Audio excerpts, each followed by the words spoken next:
One of the things we've been talking about in the early stages of this 2016 presidential cycle is the extent of anti-establishment sentiment that seems to be out and about in the electorate this cycle.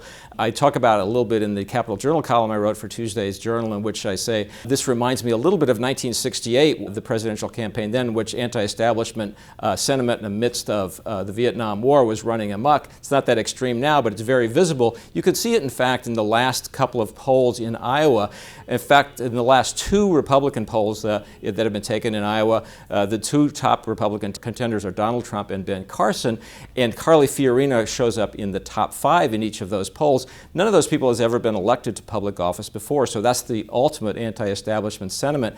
And in the latest Democratic poll in Iowa, it's Hillary Clinton 37%, Bernie Sanders 30%. Bernie Sanders definitely represents an anti-establishment voice, even though he's from the Senate. He's creeping up on Hillary Clinton. You can sense the attitude in those numbers as well. The real questions, I think, are three here. One is, does this represent kind of early cycle message sending from unhappy voters, and later they'll move toward more established candidates? Secondly, is there anybody in the establishment who can effectively make the case for political experience? And third, will events kind of drive voters back toward a safe harbor of somebody with more experience in the political world, something like a foreign policy crisis or an economic crisis that might make people appreciate experience and establishment credentials more than they do now? We'll find out, but for right now, it's on a very interesting anti-establishment track.